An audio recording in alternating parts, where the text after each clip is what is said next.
Ada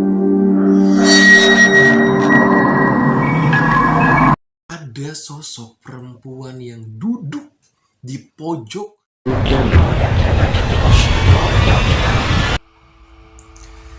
Halo, assalamualaikum warahmatullahi wabarakatuh.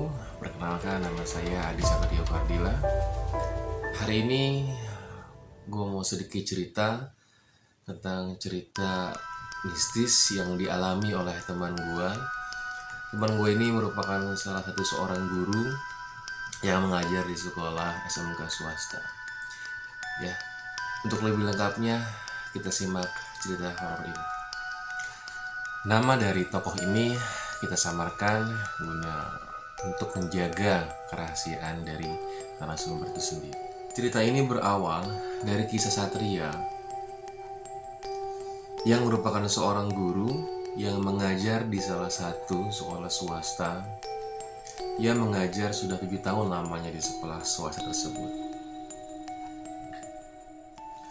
Sekolah ini terbagi dalam 2 shift, pagi dan siang hari. Dalam kurun waktu memulai aktivitas dimulai dari jam 7 sampai jam 5 sore. Kisah dimulai pada hari Sabtu ketika Satria sedang mengajar. Layaknya mengajar seperti biasa, Satria mengajar secara normal dan baik serta lancar ketika itu. Pagi hari ia mengajar secara lancar, sampai ketika waktu siang hari bel berbunyi istirahat pertama. Ia pun langsung ke kantin untuk memesan makanan ketika itu, karena Satria merasa ketika itu ia sangat lapar sekali. Konon katanya ia pagi-pagi tidak sarapan. Maka ketika jam istirahat berlangsung, ia pun langsung pergi ke kantin untuk menyantap makanan tersebut. Ketika Satria sedang memesan makanan di kantin tersebut, ia sambil melihat situasi di kantin tersebut. Melihat siswa yang sedang memesan makanan sambil menyantap makanannya, bercanda, dan lain sebagainya. Satu pandangan yang dialami oleh Satria ketika itu, ia melihat seperti ada seorang siswa yang tidak ia kenal atau jarang ia lihat di sekolah. Siswi tersebut sambil menunduk dan menulis buku kecil tanpa memesan makanan atau minuman di mejanya. Ia duduk agak pojok dari kursi kantin yang biasa diduduki oleh siswa-siswa yang lainnya. Tak lama kemudian, Fuji teman Satria duduk di sebelah Satria. Fuji, halo bos. Satria, iya Pak Fuji, makan Pak. Orang kata Satria seperti itu. Fuji, iya saya sudah pesan ketoprak lagi dibuat. Satria, oh iya Pak. Pak, Bapak tahu nggak siswi yang duduk di pojok kantin depan penjual kue itu siapa namanya ya? Satria bertanya kepada Fuji. Karena Satria sudah mengajar 7 tahun di kelas di sekolah tersebut, tapi dia sedikit kurang mengenal siswi yang duduk di pojok kantin tersebut. Fuji menjawab, yang mana Pak? Satria, itu yang di pojok, dekat ibu kantin penjual kue yang sedang menulis buku. Fuji, Pak maaf, itu bangku kosong, nggak ada yang duduk di sana. Hanya ada siswa kelas 11 dan temannya di depan penjual ibu kue. Kalau yang di pojok itu bangku kosong, Pak. Nah, sontak Satria kaget dan terkejut ketika itu. Karena apa yang ia lihat berbeda dengan apa yang Fuji lihat ketika itu. Satria langsung bertanya lagi kepada Fuji. Masa sih Pak? Fuji, iya Pak benar. Bapak salah lihat kali. Satria, oh iya kali Pak ya. Mungkin saya salah lihat Pak.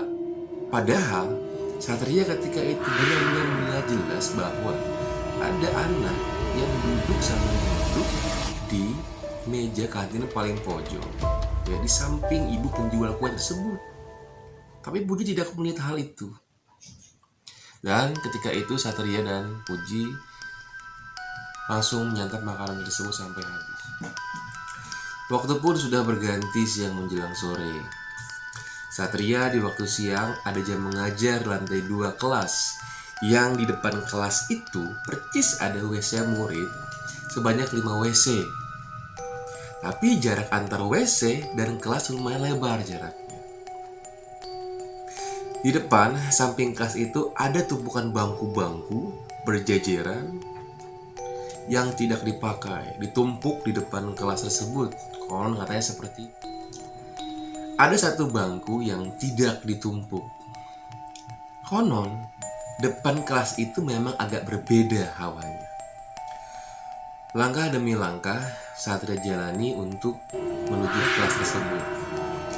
Sampai di atas, Satria langsung menuju kelas tersebut dan memulai pelajaran di kelas. Ketika Satria sudah menerangkan pelajaran dan sedang memberikan tugas ke siswa, ia pun sedikit penasaran dengan situasi di luar kelas. Ia pun membuka kelas tersebut dan melihat situasi di luar kelas tersebut seperti apa sih? Memang benar? Apakah depan kelas ini seseram itu?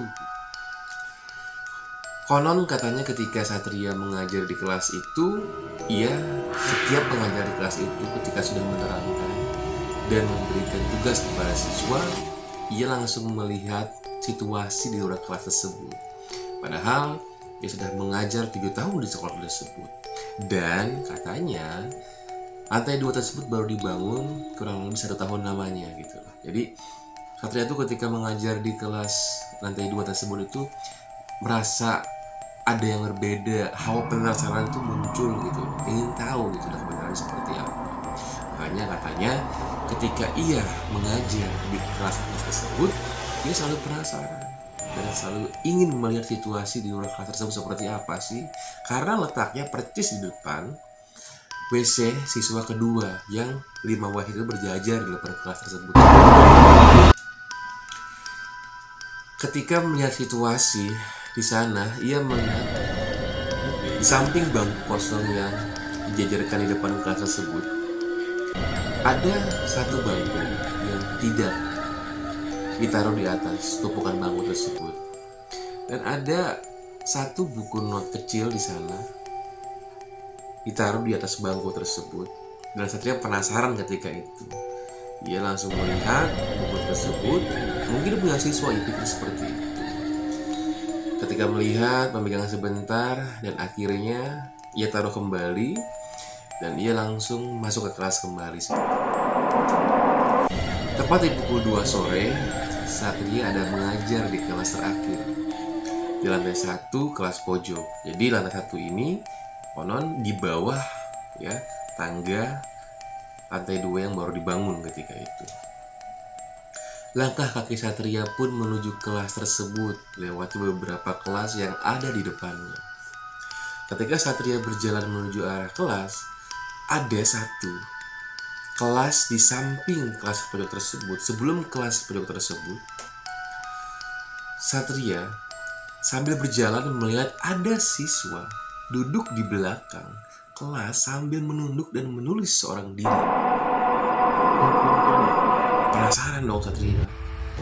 Sontak ia kaget dan sekaligus penasaran. Sambil berjalan cepat, Satria menuju kelas yang ia tuju. Tapi di perjalanan menuju kelas tersebut, ia berpikir plus penasaran. Kira-kira itu siapa? Akhirnya untuk melepas rasa penasaran, Satria pun kembali lagi ke kelas tersebut untuk melihat situasi kelas tersebut.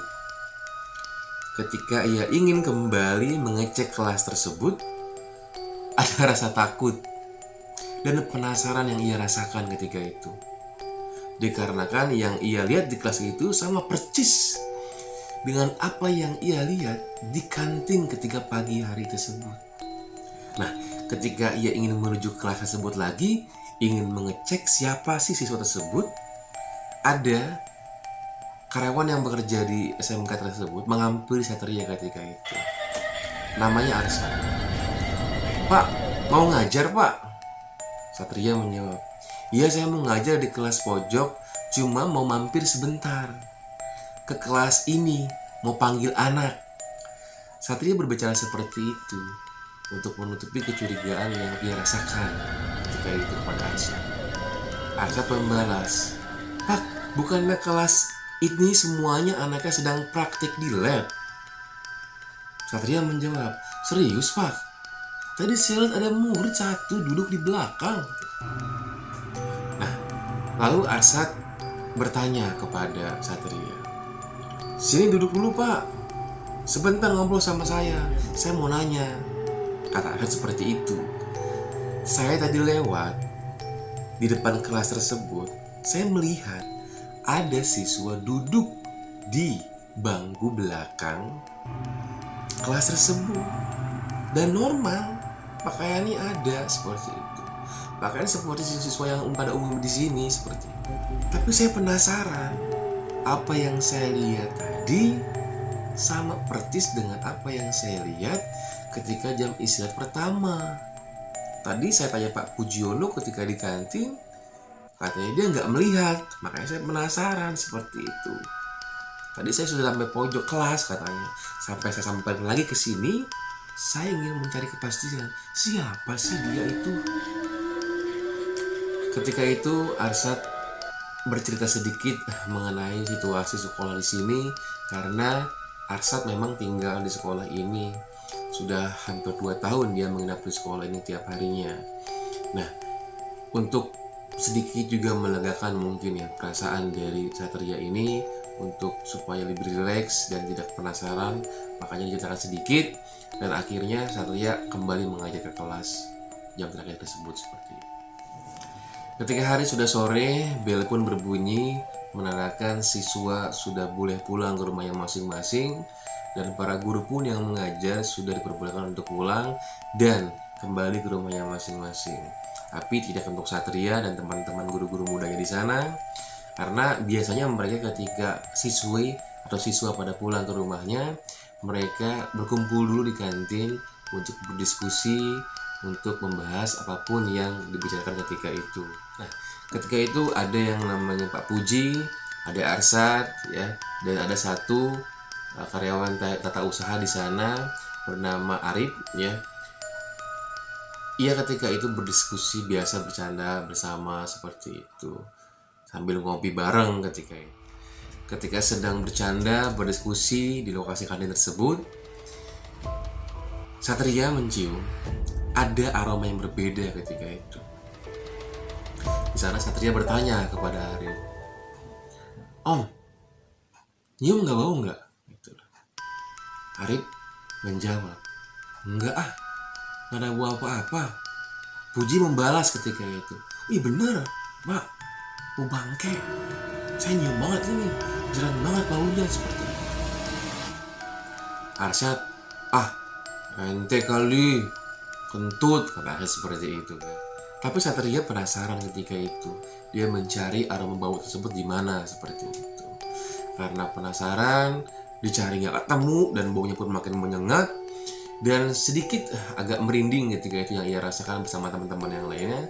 Ketika itu Arif selaku teman Satria berbicara, "Om, kita pulang aja ya, nanti kita malam kesini lagi lah ya, kita bakar-bakar seperti biasa kalau malam minggu."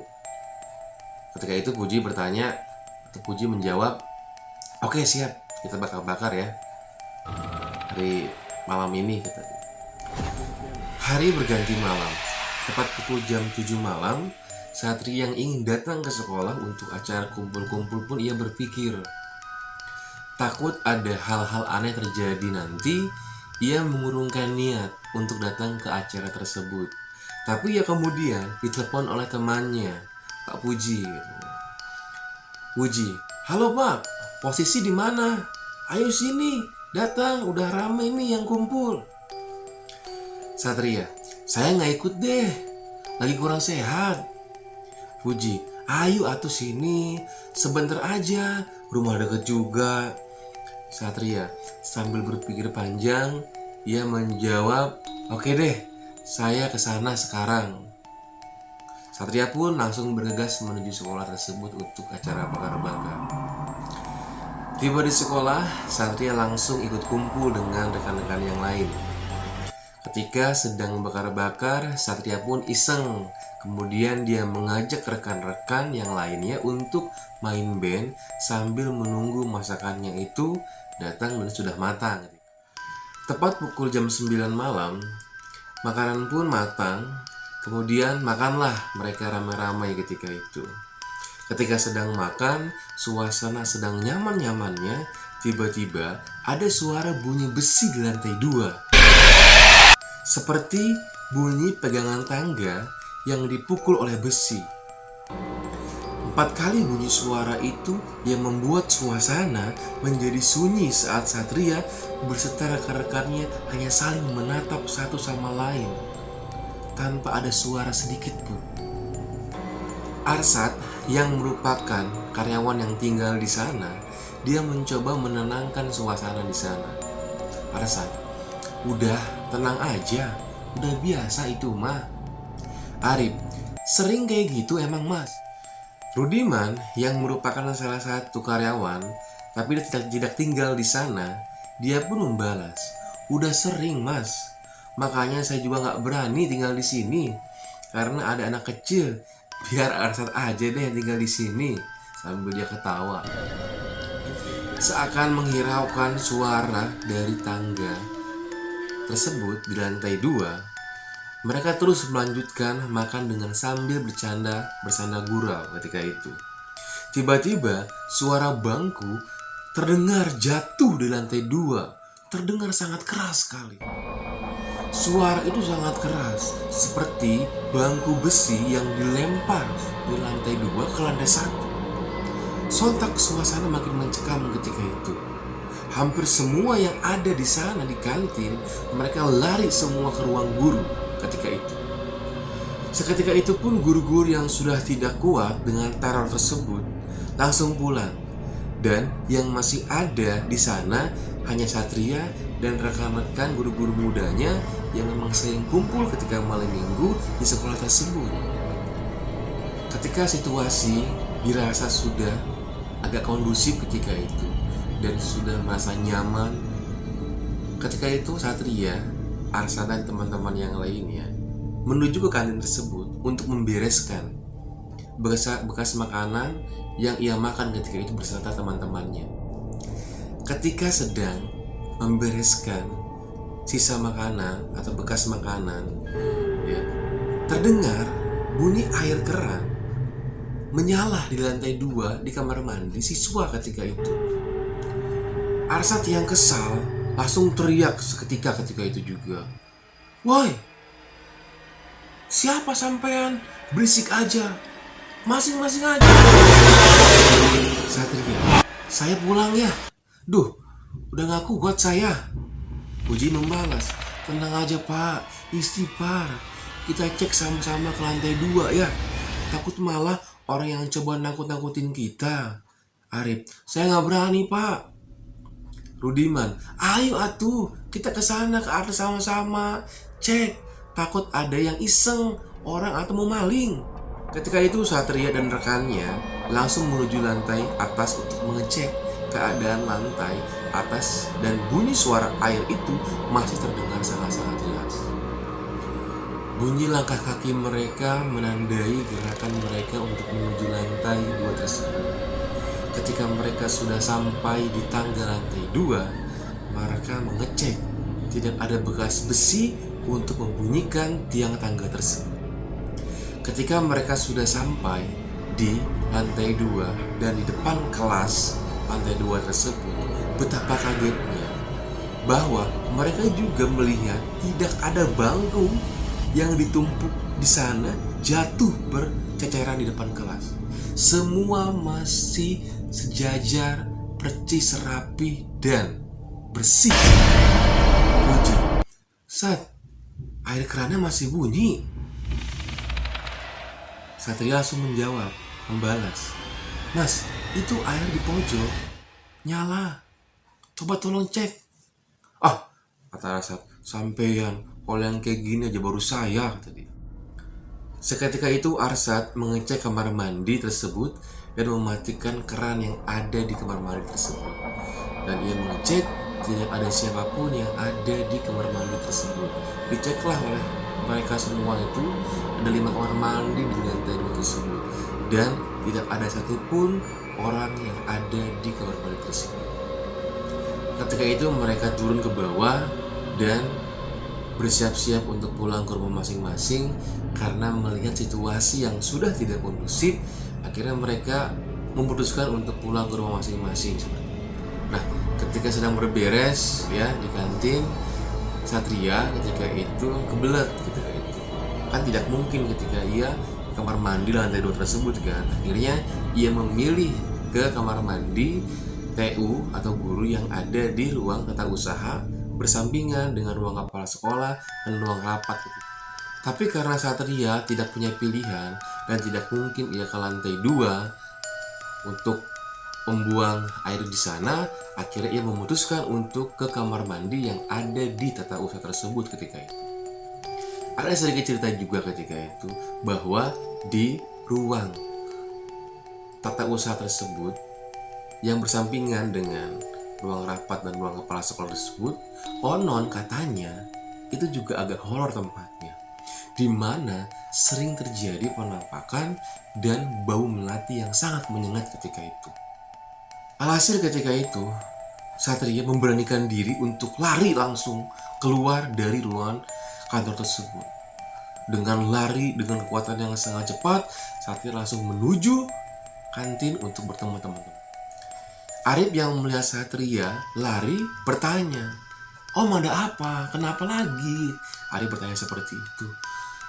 "Di TU bau melati banget, saya sampai merinding," kata dia. Arsat menjawab, "Ah, sampean lagi sih," gitu loh. "Udahlah, pulang yuk. Puji menjawab, "Aduh, ntar dulu Om, jangan pulang. Nanti kebawa pulang lagi. Selesaiin dulu di sini, kita cek dulu sama-sama. Biar sama-sama enak pulang, gak ada apa-apa." Rudiman menjawab, "Ayo kita cek yuk sama-sama yuk. Biar sama-sama enak. Abis ini kita pulang langsung lah. Ambil dulu langsung pulang ketika itu." Mereka mengecek sama-sama ke ruang tata usaha tersebut ketika itu. Dan ketika mereka masuk, benar. Apa yang dibilang Satria itu benar, bahwa wangi dari buang melati itu sangat-sangat berasa sekali aromanya.